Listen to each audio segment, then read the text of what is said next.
Nou vir die van julle wat die SMS gekry het en gesien dat die tema vanoggend is Don't Worry, Be Happy en dalk gedink het maar dit klink daarom gevaarlik baie soos daai 1988 treffer van Bobby McFerrin is doodreg. Dit kom van sy liedjie af. Nou ek het onlangs pynlik bewus geraak dat daar heel moontlik 'n hele geslag hier gaan sit vanoggend wat nie weet hoe die liedjie geklink het nie. En ek het daarvan bewus geraak toe ek nou onlangs moes bank toe gaan om my ID te gaan wys daar by die bank, want ek voel nog baie jonger dink ek as wat ek seker is. En ek vat my ID bank toe en daar is so 'n jong dametjie wat toe nou my moet help en sy vat my ID nou net om vir julle te sê my ID is 'n 1992 model.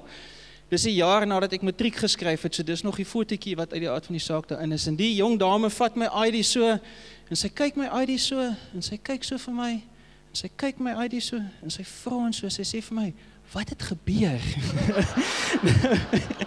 Nou, ek sê toe maar vir haar net 'n vrou en 3 kinders, dis wat gebeur. So ek weet daar's 'n klomp van julle wat nie weet hoe hierdie liedjie geklink het en nou dit het min of meer iets geklink soos here's a little song I wrote, you white not to sing it note for note, don't worry, be happy.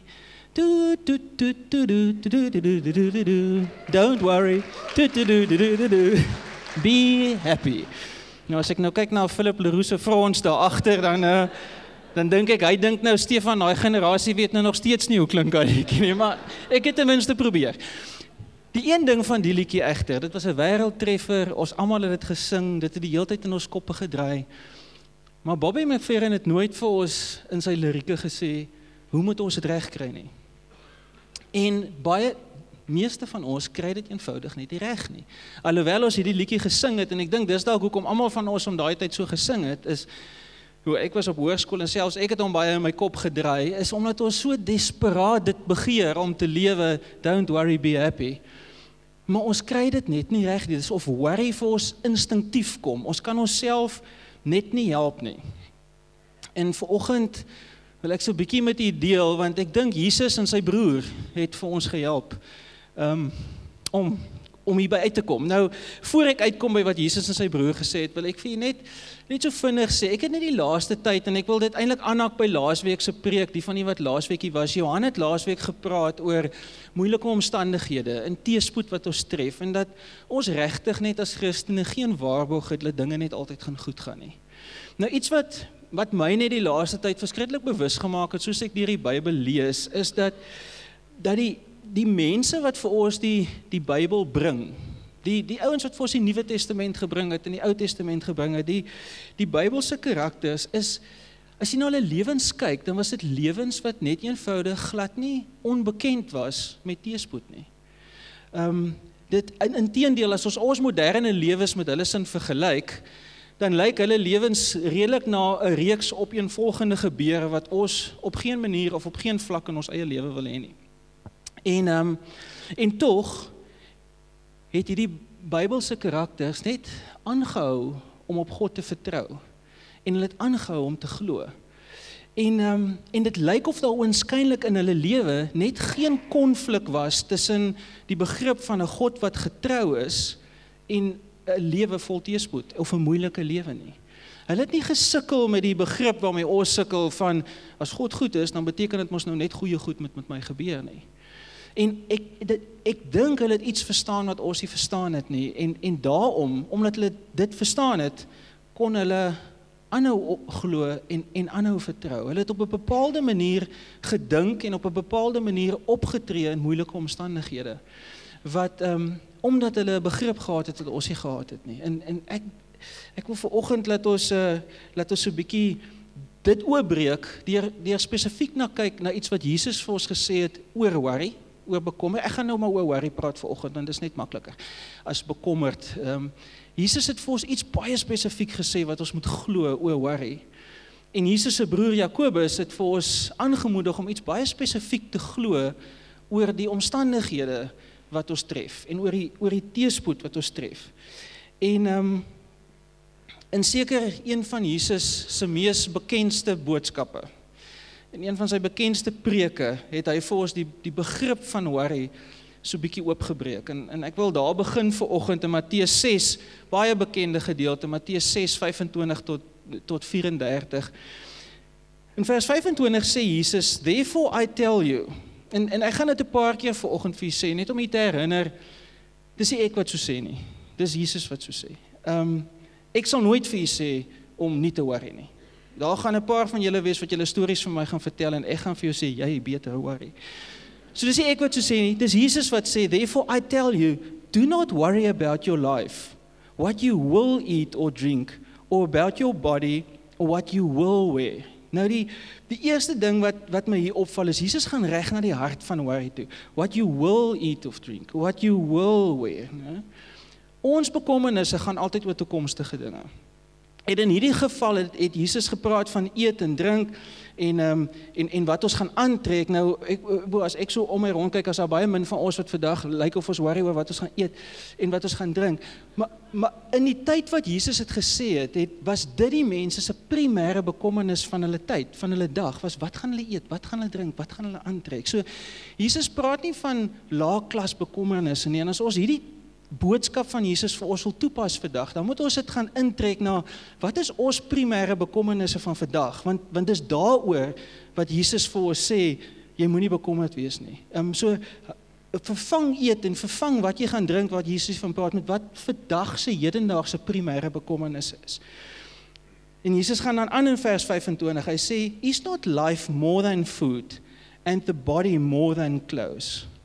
En weet jy wat Jesus hier vir ons sê is, ons is geneig om ons lewe te reduseer tot dit waaroor ons bekommerd is.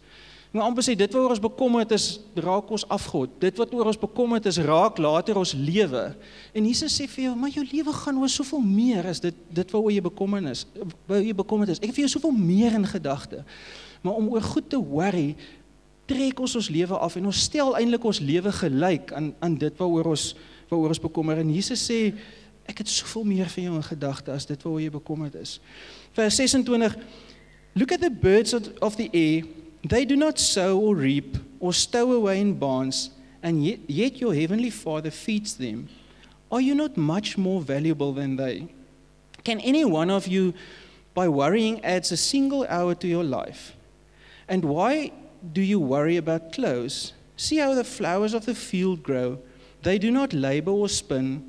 Yet I tell you, not even Solomon in all his splendor was dressed like one of these. En dan vra Jesus 'n vraag wat reg na die hart van worry toe gaan. Vers 30. If that is how God clothes the grass of the field, which is here today and tomorrow is thrown into the fire, will he not much more clothe you, you of little faith? Glo jy en vertrou jy dat God kan en God sal vir jou sorg?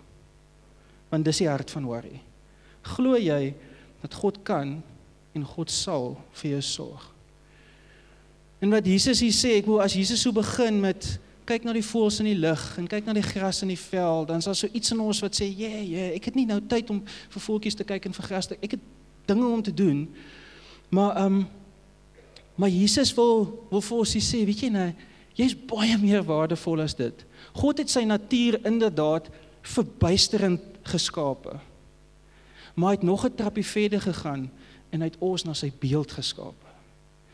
En Jesus sê, as dit is hoe God vir die natuur sorg, hoeveel te meer sal hy nie vir jou sorg nie.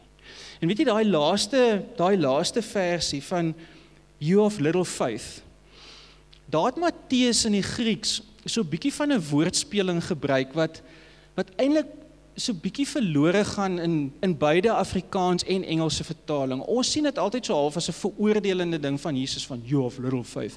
Maar dis eintlik glad nie wat daar gebeur het nie. Matteus kombineer in Grieks en onthou Jesus het Aramees gepraat en Matteus het in Grieks geskryf. So Matteus probeer iets weergee wat Jesus gesê het. En as jy mooi gaan kyk na die Grieks wat hy gebruik, dan gebruik hy 'n kombinasie van twee woorde wat nêrens anders in die Griekse literatuur herhaal word of nêrens anders eintlik nêrens anders in die Bybel herhaal word nie, maar dit skep die indruk dat Jesus eintlik wat hy hier gesê het op 'n manier gesê het, wat die skare so bietjie laat glimlag het.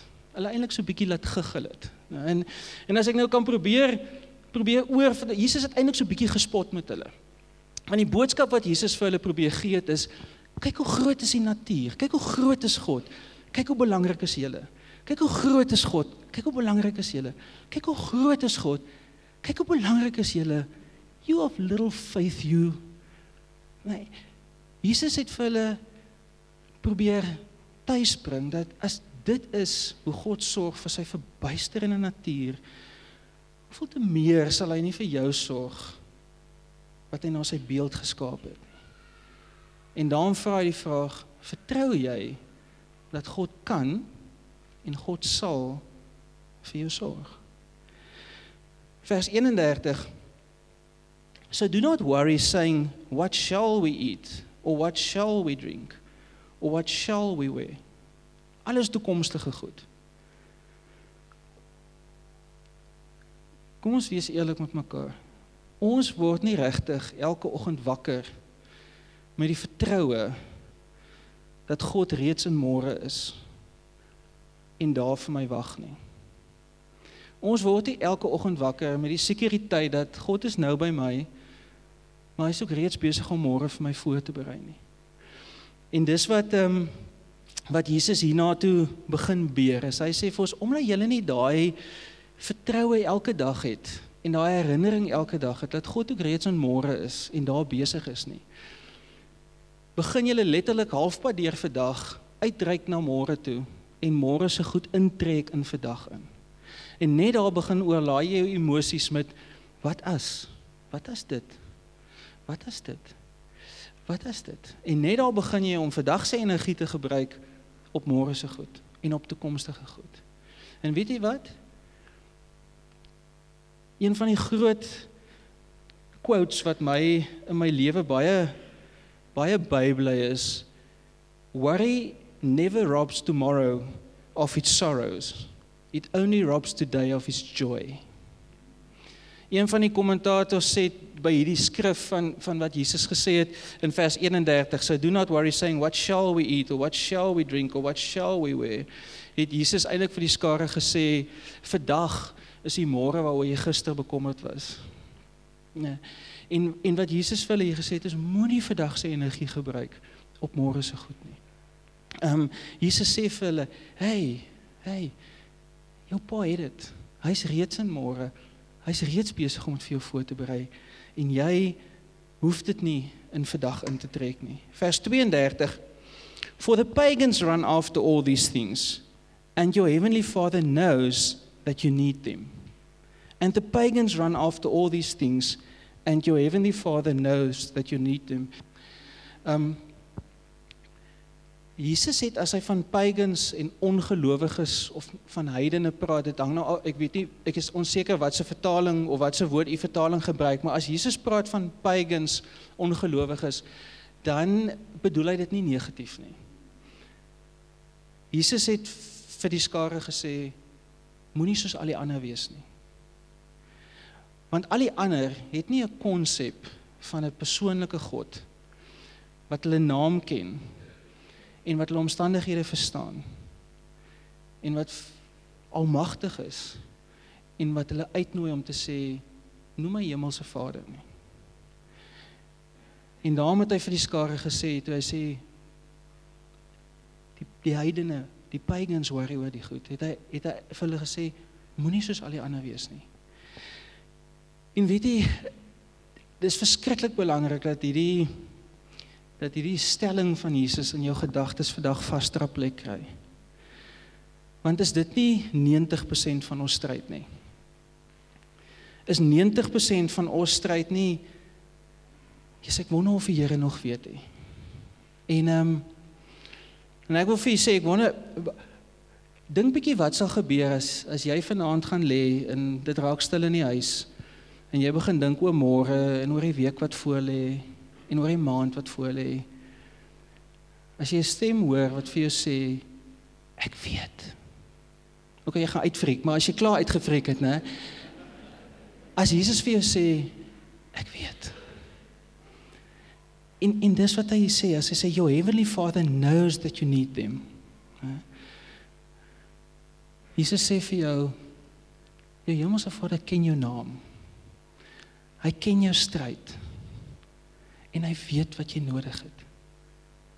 En weet jy, dis 90% van ons oorwinning. En ek wil nou in die helfte stop. En vir my vroukie 'n kans gee om goue getuienis te deel. Stefan het nou gesê, God ken jou, hy ken jou hart, hy ken jou omstandighede, hy ken die detail in jou lewe. Nou, ek was op 'n punt wat dit vir my gevoel het, as 'n ou in omstandighede vasgevang het, in die dae raak weke, in die weke raak maande, dan begin 'n ou, weet God van my? Weet hy my naam? Ken hy my omstandighede? En Junie maand het ons 'n klomp onvoorsiene uitgawes gehad. Onder andere het ons middelste prinses Janey kon ons agterkom, sy kan nie mooi sien nie. En ons is oogarts toe en toetse gedoen en bril gekry en ons met kontaklensies gekry het dat sy kan sport doen. En in hierdie hele ding het 'n ou raak net so, die uitgawes kom op en die uitgawes kom op. En Stefan het een oggend na sy stilte uitgekom en hy het vir my gesê, liefie, ek het vanoggend vir my hemelse pa R20.000 gevra. Ek vertrou hom vir R20.000. En ek het gedink, sjoe, ek weet dit, maar weet die Here van my? Dis maklik om vir iemand anders te sê, vertrou die Here gaan vir jou deurkom. Maar as dit na jouself kom, om te sê die Here ken my naam. Nou, 'n maand later het daar R7.000 uit 'n bron uitgekom, wat op sigself 'n wonderwerk is. Maar dit was nie die volle bedrag nie. En in daai tyd het die Here met my begin werk. Die Here het vir my kom uitdaag en vir my gesê, Liesel, Bia staan nie in die oggende op en vra vir jou, mamma, gaan jy vir my kos gee? Mamma, gaan jy by die skool ek vir my kry nie? Sy weet dit. Sy ken my hart, sy ken my karakter, sy weet, my ma's daar. Die handjie as hy rugbywedstryd speel en die spannetjie kom so aangestap om op te draf, dan is die gesiggie altyd so wit en dan het hy altyd die mondskermpie so in die een hand. Hy vra nooit vir my, mamma, gaan jy langs die rugbyveld staan nie? Hy kyk deur die skare en as hy my gesig sien, dan maak hy so en dan wys ek vir hom so, dan weet hy, my ma sit daar, my ma bid vir my. En die Here het met my kom werk en die Here het vir my gesê, as dit is hoe ek jy oor jou kinders voel, hoe voel ek oor jou? Ek ken jou, ek weet jou naam. Nou in die vakansie het ek en Stefan een oggend vroeg gaan draf en terwyl ons draf, toe sê hy vir my, liefie, ek het die Here gevra vir R20.000 uit 'n derde gegee. Dink jy ek het verkeerd gevra? Dink jy ek het toetsie Here ons wat? En ek sê vir hom, weet jy Stefan, ek wil die Here net vertrou soos my kinders my vertrou. Ek wil net weet, hierdie son wat nou op my skyn, my pa weet van my. My pa ken my omstandighede. Die skool het begin, dit is maandagoggend, ek vat die kinders skool toe, in die middag toe ek hulle kry, nou al die mamas sal nou verstaan as ek sê, middag as die kinders by jou kar kom, dan verander hy kar van jou in 'n aantrekkamer, 'n eetkamer, 'n beradingskamer, dis chaos in daai klein Renault van my. Tian moet eet want is rugby, Janey moet aantrek want is tennis en die juffrou trippel op die baan, Bia huil en ons moet nog hierso help want sy is nog hartseer oor iets. En in die proses wat ek kos gee aan kinders en Janey haal ek Janey se nuwe bril af en ek sit hom op die kar se dak en ek sit daar kontaklense in en Boeta sê ons moet ry en ek spring in die kar en daar ry ons. En die volgende oggend toe ons aantrek vir skool toe sê Janey, mamma, waar is my bril? En ek sê Bokka, jou bril was op die kar se dak. En ek het daai parkeerarea deurgeloop, ek het gebid, ek het gehuil, ek het vir die Here gesê, Here, daai bril was R3.000, ons het uitgawes gehad, ek het dit nie. En die Here het vir my gesê, jou pa weet van jou. Nou ek het die bril in 'n sloot by die skool gekry en 190 stukkies en ek maak dit bymekaar en ek huil. En so gaan ek versekering toe en ek gaan sit by die vroutjie by die versekering en sy sê vir my, jong, 'n bril wat getoets is moet gespesifiseer word. So hulle gaan nie uitbetaal nie, maar ons kan sê hy het in die huis weggeraak en dan kan ons hom so probeer eis. En ek bel vir Stefan en Stefan sê vir my, liefie, die waarheid is die waarheid. En ek gaan na die vroutjie toe terug, ek sê vir haar, weet jy, ons gaan nie eis nie, ek vertrou die Here sal vir my deurkom. En so het ons gegaan, ons het Janey se by die oogarts 'n nuwe bril gaan uitsoek en gekry. En die volgende oggend bel 'n man vir Stefan. Nou om vir julle die prentjie te skep, die man, ons het nie nou kontak met hulle nie, hulle kinders is groot, mense lewe is aan die gang, hy weet nie waar ons trek nie. Hy weet nie wat in ons lewe aangaan nie, hy weet nie waar ek met die Here trek nie. Hy bel vir Stefan, hy sê vir Stefan, luister, ek het 'n snaakse ding. Ek het gedroom, ek droom ek staan langs die Here en die Here wys vir my julle beste gesin. En die Here sê vir my, ek wil hê, hulle moet vandag weet, ek weet van hulle. Kan ek jou bankbesonderhede kry? En Stefan bel my, maar hy huil, ek huil aan die kant.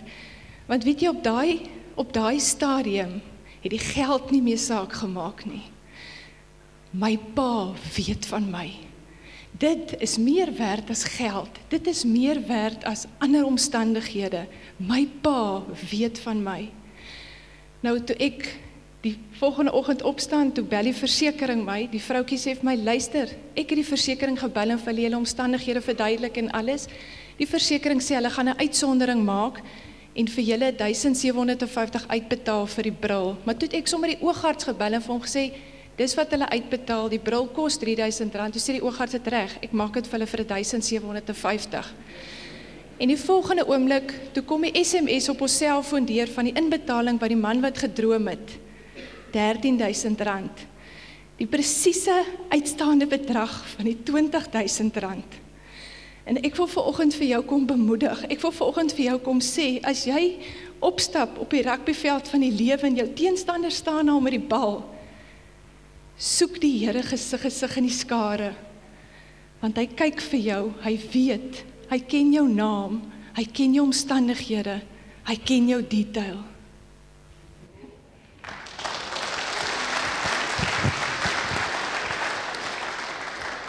Nou het ons nog daai gesiggie op die slides.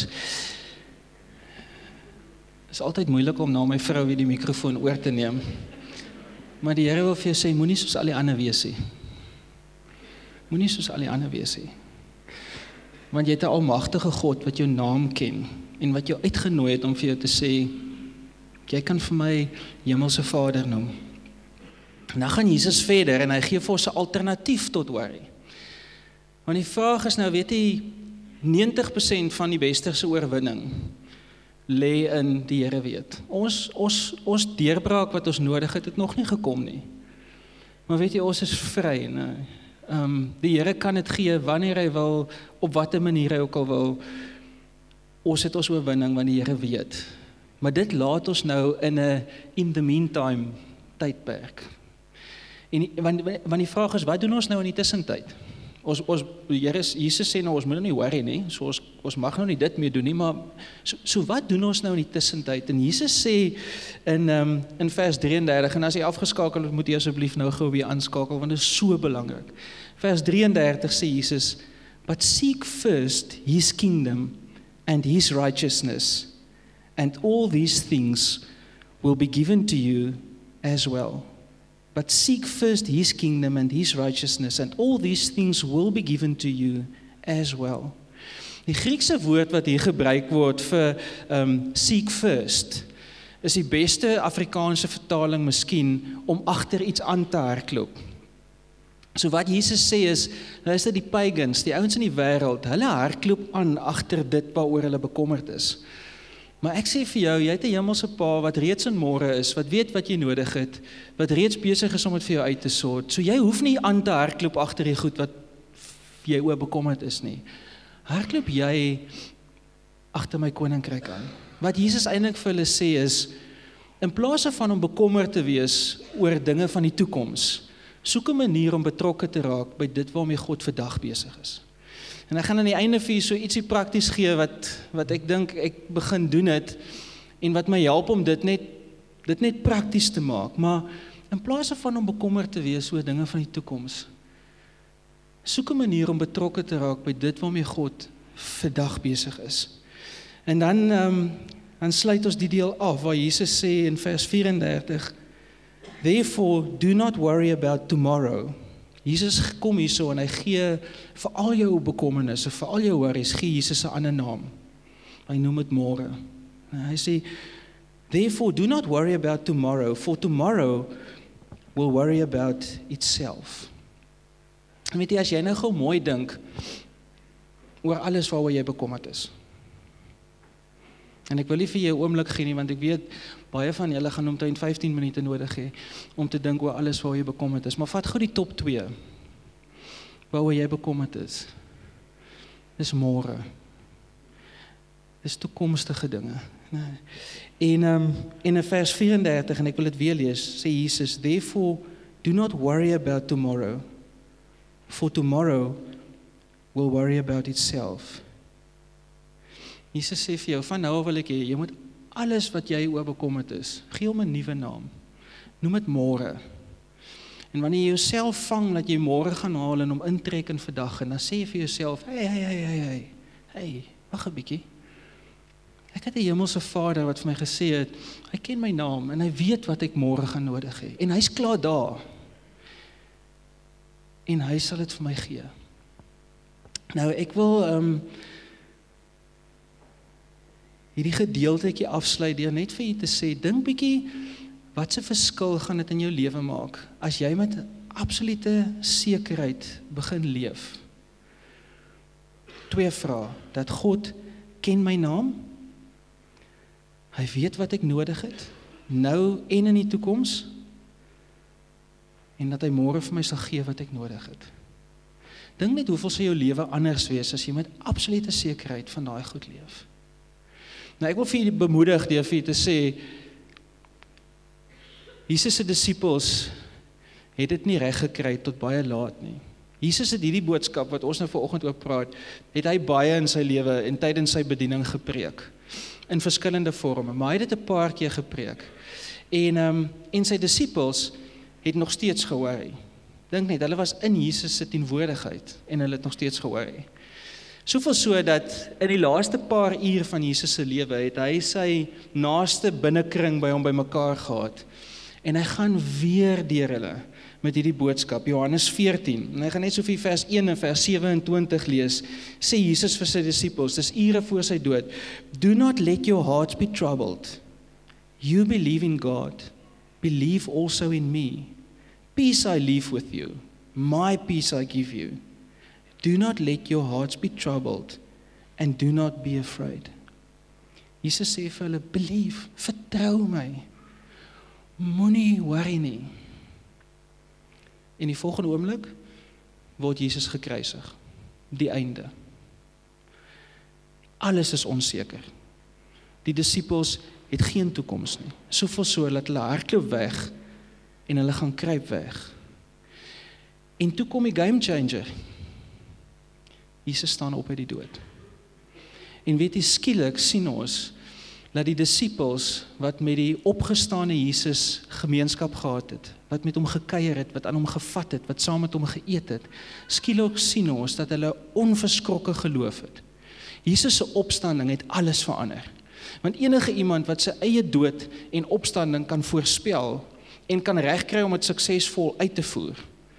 Vir hom glo jy as hy vir jou sê, moenie worry nie. En ons sien dit in die disippels se lewe, ons sien dat tot die einde het hulle geworry, maar Jesus se opstanding was die game changer in hulle lewe, ook wat hulle geloof betref. So ek wil vir julle bemoedig en vir julle sê, as jy sukkel hiermee, die disippels het ook gesukkel, maar die game changer was Jesus se opstanding. Dit het aan sy hele storie skielik geloofwaardigheid gegee. Dit het aan sy opdragte skielik geloofwaardigheid gegee. En ek wil, ek het gesê, ek gaan vir jy net so 3 toepassings gee. Ek is 'n praktiese ou, as ek die Bybel lees en 'n ding probeer verstaan, dan wil ek weet, Here, wat beteken dit in my lewe? Wat beteken dit in my werk? En ek het hierdie stukkie gevat, en ek het vir my so 3 goedjies gedistilleer daaruit, wat ek probeer toepas. Ek het agtergekom, worry werk snaaks, as jy voorkom, dan bly jy gewoonlik voor. Maar worry moenie vir jou onderkry nie. So, ek begin elke dag deur my vertroue in die Here te verklaar. En dis nou nie 'n kwessie van ek val uit die bed uit op my knieë en ek vertrou dit nie. Maar ergens, gewoonlik as ek in die oggend op kantoor kom, is ek lekker wakker. En dan sê ek vir die Here, ek verklaar my vertroue hardop. Ek sê vir die Here, ek vertrou jou vir dit, vir vergifnis. Ek vertrou jou vir voorsiening. Ek vertrou jou. Ek begin elke dag deur my vertroue op die Here te verklaar. Die tweede ding is, ek het al my worries herdoop na môre. Ek noem dit môre.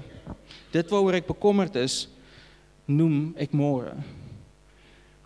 En as ek my vertroue verklaar, dan sê ek vir die Here, Here, ek gaan vandag alles doen wat ek kan doen, maar ek gaan jou vertrou met môre.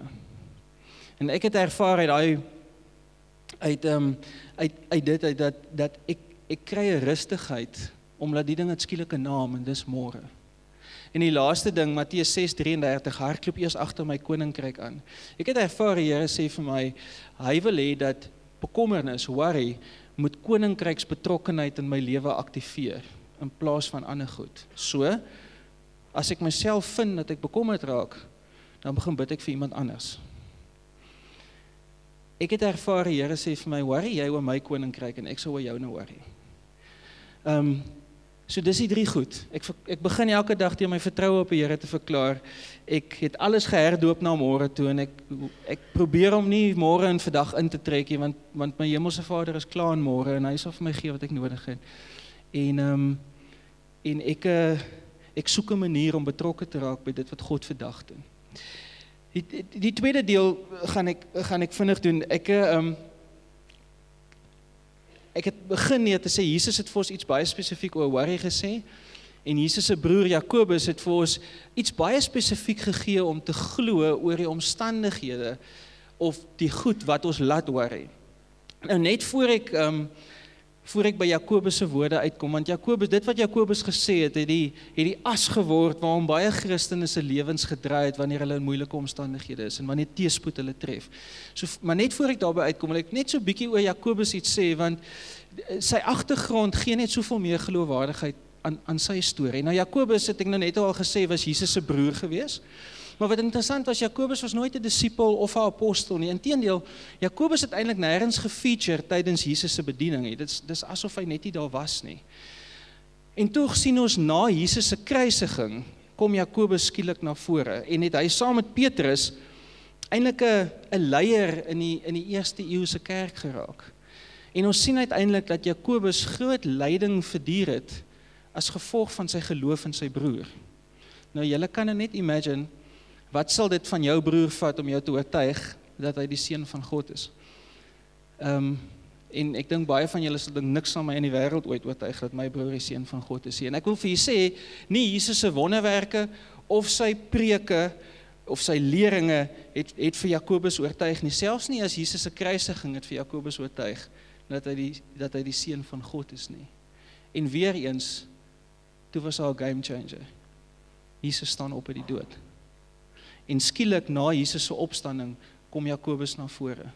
En sien ons, word hy 'n leier in die kerk, en word hy iemand wat leiding het vir sy geloof in sy broer as die seun van God. Nou Jakobus sê vir ons iets baie spesifiek oor teëspoed in ons lewe, en ek in 'n bekende deel ook Jakobus 1 vers 1 tot 5. Ek wil net so vinnig saam met julle dit gaan. Jakobus 1 begin ons daar, to the 12 tribes scattered among the nations, greetings, trials and temptations. Dis vers 1. Vers 2, consider it pure joy, my brothers and sisters, whenever you face trials of many kinds. Nou weer eens, ek wil vir julle sê, dis nie ek wat so sê nie, dis Jakobus. As ek lees, iemand sê vir my, consider it pure joy, whenever trials face you, dan is my eerste gedagte, jy simpel man. Dis die laaste ding wat ek wil doen. Het klink amper half masochisties om te sê, jy moet vreugde vind in trials. Maar ek wil vir julle sê, ek weet so sê nie, ek sal dit nooit vir julle sê nie, dis Jesus se broer. Nou as jy vanmiddag die rapport lees, dink daaraan, jy het actually iets om te lees, wat Jesus se broer gesê het, wat nogal heel wat interessanter klink as die rapport, maar hy sê vir ons, consider it pure joy, my brothers and sisters, whenever, met ander woorde, daar is geen uitsondering sê. Ons moet vreugde vind aan, wanneer ook al, teëspoed ons tref. Daai face trials, net vir jy daar sê, wat interessant is, Grieks, as jy dit gaan kyk na die gewone vertaling, dan verwys daai trials waarvan Jakobus praat, verwys eintlik na teëspoed wat jou onverhoeds tref. Die kommentare sê, 'n goeie voorbeeld van dit waarna Jakobus verwys is die Engels shipwrecked, as jou skip in 'n storm, so dis groot drama wat jou onverhoeds tref. Jakobus sê, wanneer ook al dit gebeur, consider it pure joy. En dit is die laaste ding wat ons wil doen as teëspoed ons tref. Ons wil die uitskietstoel druk, ons wil teen dit beklei, ons wil weerstand bied, ons wil hê dit moet verander. Maar Jakobus sê, weet jy nou, julle moet heeltemal anders begin dink oor as teëspoed jou tref. Hy sê, ek wil hê julle moet anders daaroor dink. Ek wil hê, in plaas daarvan as teëspoed jou tref, en jy die ergste veronderstel, wil ek hê jy moet begin dink dat daar mag dalk net iets goeds hiervan kom. En die vraag is, wat se goed gaan daarvan kom? In vers 3 begin hy vir ons sê wat dit is. En in vers 3 sê, ons moet dit as 'n vreugde beskou. Because you know that the testing of your faith produces perseverance. Nou ek is so bly, Jakobus sê dit, want hy bevestig eintlik wat ons vermoed. As teëspoed ons tref, word die integriteit van ons geloof getoets. Teëspoed toets ons geloof. Teëspoed toets ons vertroue op God. En ek is so dankbaar Jakobus het dit gesê. Ons sê ons het dit vermoed en nou weet ons dit. Nou weet ons word getoets, maar dan begin druk Jakobus ons so effens in 'n rigting wat ons so bietjie ongemaklik maak. Want hierdie toets, waarheen moet dit nou lei? En dan gaan hy sê the testing of your faith produces perseverance. En die vraag is, hoekom wil die Here ons druk in 'n rigting waar ons geloof getoets word tot 'n geloof wat volhard en tot 'n geloof wat end uit volhou? En weet jy hoekom? Want ons niks wat die Here meer vereer en meer welbehae bring as 'n geloof wat hom vertrou te midde van moeilike omstandighede nie. En weet jy, geloof wat altyd 'n ja kry, is nie so indrukwekkend nie. Geloof wat altyd 'n ja kry is prosperity teaching, hocus pocus. Geloof wat ons regtig beïndruk, is geloof wat 'n nee kry, of wat geen antwoord van die Here kry nie, maar aanhou om hom te vertrou, en nog steeds glo.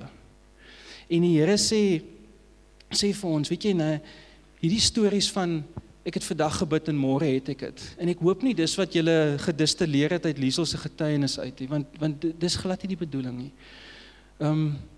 Hierdie stories van, ek het dit vandag gebid en môre het ek dit, ek het Vrydag my werk verloor en Maandag tot ek 'n beter een, ek het gevas en gebid en toe kry ek dit. Weet jy wat, dit is indrukwekkend, nee, maar dit maak ons nie verlief op die Here as ons dit hoor nie. Weet jy wat dink ons as ons daai stories hoor? Ons dink, vertel dit net gou weer, want ek wil net ook daai formule hê, want ek wil doen wat jy gedoen het, sodat ek kan kry wat jy gekry het. Jesus sê, die Here sê vir ons, dit bring nie vir my eer nie. Die stories wat vir my eer bring, is stories van geloof, wat aangehou het om my te vertrou. Selfs in die tyd toe hulle geen antwoord gekry het nie, of toe hulle 'n nee gekry het. En die Here sê vir jou, ek wil jou geloof daar uitkry. But then you must allow perseverance to finish its work. En dis wat Jakobus vir ons sê, as dinge begin verkeerd gaan, en as teëspoed jou tref, in plaas daarvan om die uitskietstoel te druk, want weet jy, ek wil vir jy sê, ek sien elke dag in my werk, ouens wat die uitskietstoel druk. Teëspoed tref hulle, en hulle druk die eject knoppie, en hulle druk die jok knoppie, en hulle druk die egskeidingsknoppie, en hulle druk die cheat knoppie, en hulle druk die leen knoppie, omdat hulle die omstandighede wil verlig. En ek wil vir jy sê, dit maak nie daai ouens se lewens makliker nie. Inteendeel, dit kompliseer hulle lewens. En Jakobus sê vir ons, wie as teëspoed jou tref, in plaas van om 'n uitskietstoel te druk, dink daaraan dat daar iets goeds van gaan kom. But then you must allow perseverance to finish its work. En die werk gaan in jou 'n geloof vorm wat vir God gaan welbehae bring, maar dit gaan ook in jou lewe iets vorm wat jou op 'n beter plek gaan los as wat jy sou gewees het as jy die uitskietstoel gedruk het. En dan maak Jakobus sy hoofpunt. Let perseverance finish its work so that you may be mature and complete, not lacking anything. Vers 4. Nou, wat nogal vir my opvallend was daai woordjie complete, waar hy sê, to be mature and complete. So wat Jakobus indirek sê is, as jy nie, if you don't allow perseverance to finish its work, gaan jy nie voltooid wees nie. Jy gaan altyd iets kort kom in jou lewe. Jy gaan altyd iets soek. En hy sê vir ons, allow perseverance to finish its work, so that you may be mature and complete. Nou ek wil vir jy sê, die eerste keer toe ek dit lees, het ek dadelik gedink, Jesu Here, is daar nie 'n ander manier nie. Is daar nie 'n ander manier om volwasse en voltooi te raak nie. En weet jy wat, nee. Ons kan baie skrifte memoriseer, het gaan jou slim maak, maar het gaan jou nie volwasse maak nie. Ons kan al die opdragte en al die wette gehoorsaam in die Bybel wat daar is, het gaan ons gehoorsaam maak en ons gaan oulik lyk, maar dit gaan ons nog steeds nie volwasse maak nie. En reg deur die woord sien ons die beginsel dat geestelike volwassenheid word gemeet in geloof wat volhard, nie in perfekte optrede nie. En ek wil vanoggend vir julle sê, ons weet dit eintlik almal. Ons weet eintlik almal dat moeilike omstandighede maak ons sterker. En dit maak ons dieper. En dit gee ons storie meer geloofwaardigheid. En net die voorbeeld wat my nogal daaraan dink het, en ek gaan nou begin afsluit, maar die voorbeeld wat my daaraan laat dink het is, ons almal ken hierdie getuienisse van hierdie ouens wat, hulle doen net alles reg. Hulle doen net nooit iets verkeerd nie. Laat my dink aan die grappie van die dominee wat die grasnyer by sy buurman koop, en toe hy die grasnyer het, toe kry hy hom nie aan die gang nie. Toe gaan hy terug na die buurman toe, toe sê hy vir hom, maar buurman, die grasnyer wat jy vir my gegee het, wil nie staart nie. En die buurman sê, dominee, skus man, ek het vergeet om vir jou te sê, maar jy moet die grasnyer vloek, om hom aan die staart te kry. En die dominee sê, maar broer, ek kan nie dit doen nie, ek het meer as 30 jaar terug laas gevloek. Toe sê die buurman vir die dominee, hou maar net aan om die grasnyer te probeer staar, dit sal alles nou na jou toe terugkom. nou, ons almal ken daai tipe stories. En weet jy wat, daai stories is nie indrukwekkend nie, dis intimiderend om met daai mense te doen te kry. En dan ken ons in die teenkant daarvan getuienisse van ouens waar hulle gebruik nie sondagskooltaal nie. En hulle is so bietjie grof om die kante. Maar as jy na hulle storie luister, dan kom jy agter, Jesus man, hierdie ou nee, hy is nie net deur die vallei van die doodskade nie, hy het daar gekamp vir 'n ruk. En ek het nie geweet sulke geloof bestaan nog nie. Ek sal nooit vergeet, ek het 'n vriend op skool gehad, eintlik meer 'n kennis op skool.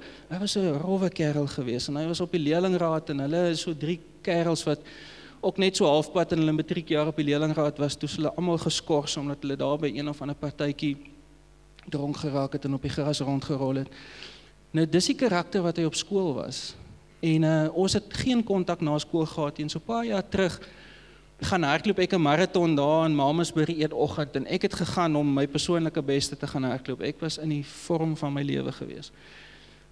En hier loop ek die vriend, die kennis raak. Daar by die weg spring en ek dog toe maar ek sal nou maar die polite ding doen en so die eerste kilometer 'n paar woorde gesels. Hy's klaar blyklik in die shape wat ek is nie.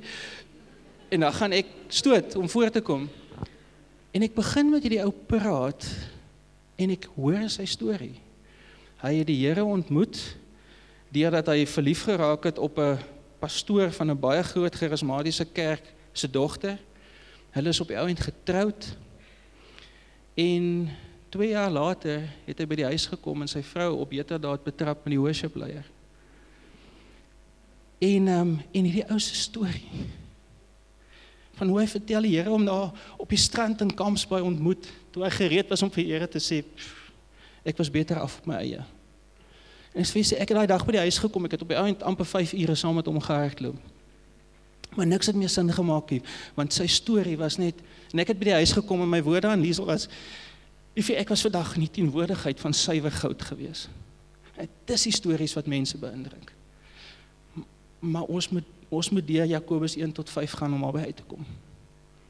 Die stories wat mense beïndruk is nie die stories van ek is so heilig en ek is so goed en ek doen so alles reg nie. Die stories wat mense beïndruk is ek het in elk geval aanhou glo. Jakobus is 'n realist, né? En is vir my so lekker want Ek weet op die stadium sit baie mense en hulle dink, ek kan ons nie oor iets anders praat, ek kan ons nie oor gebed praat, ek kan ons nie praat oor dis wat ek moet doen om dit te kry by die Here, of die Here gee vir almal wat altyd gehoorsaam is, alles wat hulle, ek hou ook van daai tipe boodskappe. En Jakobus weet, ons dink dit op die stadium, want ons wil nie die goed hoor nie, dis ongemaklik. Maar dan gaan Jakobus verder, en hy gee vir ons 'n baie, baie waardevolle hulpmiddel, in vers 5. Hy sê vers 5, en dis 'n versie wat ons baie keer, ons hou daarvan om dit uit konteks uit te haal, maar Jakobus 5 in die konteks van Jakobus 1 tot 4 sê hy, if any of you lacks wisdom, you should ask God, who gives generously to all without finding fault, and it will be given to you. If any of you lacks wisdom, you should ask God. Wat Jakobus vir jou sê is, as teëspoed jou tref, vra vir die Here, vra vir hom, Here, wat gaan nou aan? Here, ek was dan gehoorsaam, Here, ek doen aan alle, wat gebeur nou? Die wysheid waarvan Jakobus hier praat, is om my huidige omstandighede te sien in die breër konteks. Die beste wat ek het vir julle kan verduidelik is, as ons laerskoolkindertjies by ons kom met hulle probleme, dan wil ons baie keer vir hulle sê, regtig, is dit jou groot probleem? En weet jy hoekom, is nie omdat ons so oulik is nie, ons sien net hulle graad 5 probleempie in die konteks van 'n volwasse lewe. En dis wat Jakobus hier sê, die wysheid waarvan Jakobus hier praat, is om jou huidige omstandighede in die breër konteks te sien. So prakties, wat daai wysheid beteken, en wat daai wysheid vir die Here vra beteken, is om vir die Here te sê, Here, help my om dit wat nou hier gebeur, te sien soos U dit sien. En weet jy, ek bid dit die laaste ruk 12 keer op 'n dag. Nie omdat ek so oulik is nie, maar omdat ek net so desperaat is soos julle. Ek vra 12 keer op 'n dag vir die Here, Here, help my om hierdie ding te sien soos U dit sien. Here, hierdie ou irriteer my verskriklik, maar ek is seker van as ek hom kan sien soos U hom sien, gaan dit my help om dit te hanteer. Here, ek wil nou oor hierdie ding bekommerd wees, maar help my om dit te sien soos U dit sien. Here, ek moet nou hierdie ding hanteer. Ek weet nie hoe nie, maar as ek dit kan sien soos U dit sien, weet ek sal ek dit hanteer op 'n manier wat vir U eer en verheerlik. En dis wat Jakobus hier sê, as hy sê bid vir wysheid, is vra vir die Here om jou te wys, om iets te sien soos hy dit sien. Ek sluit regtig nou af. Wat Jakobus en wat Jesus sê is groot.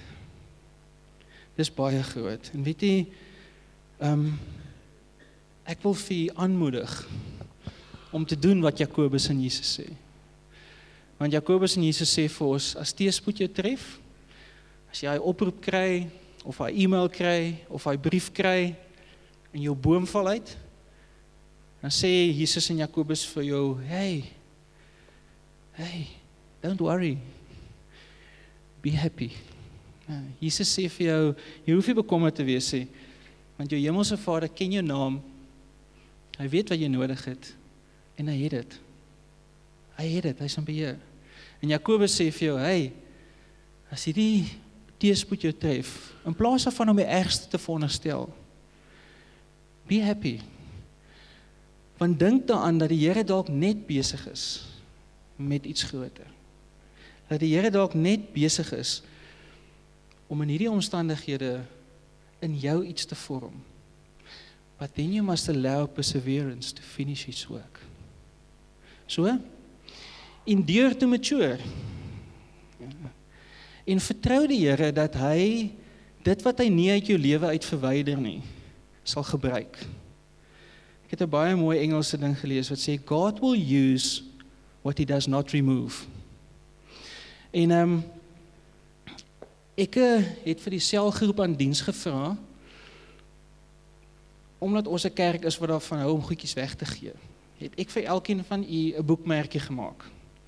En daar's 300, so as ek dink is minder mense, so as daar oorbly moet ons dit sommer daar neersit as u dit wil uitdeel. En ek weet 'n boekmerkie is bietjie outdated, want boeke is besig om uit te sterf. So sit hom maar aan die binnekant van jou tablet cover of in jou selfoon cover maar dis 'n klein boekmerkie wat net so 'n verklaring of 'n gebed op het. Dit sê, Heavenly Father, I believe you will use this until you choose to remove this. In the meantime, grant me wisdom to see as you see, and strength to do as you say. Ek wil graag vir elkeen van julle, nou onder dit staan Jakobus 1 vers 4, let perseverance finish its work, so that you may be mature and complete, not lacking anything. Vader, ek wil vir u dankie sê, vir u kosbare prosesse in ons lewens. En dankie vir die kosbare woord, wat u vir ons meer as 2000 jaar bewaar het, en vir die wysheid daarin. En Here, hierdie week, en in die dae om te kom, in plaas van om die uitskietstoel te druk. Lord, we want to allow perseverance to finish its work. Maar dan het ons regtig nodig, Here, om dinge te sien soos u dit sien. En dis my gebed vanoggend vir ons. Here, help ons om klei in die hande te wees. En dankie, Here, dat ons vir u belangrik genoeg is, dat u omstandighede in ons lewe toelaat, wat baie keer vir ons bekommernis veroorsaak, maar wat u wil gebruik om ons te vorm. Ons eer u, Here, dankie dat u ons naam ken, dankie dat u ons omstandighede ken, en dankie dat u met ons besig is. Amen.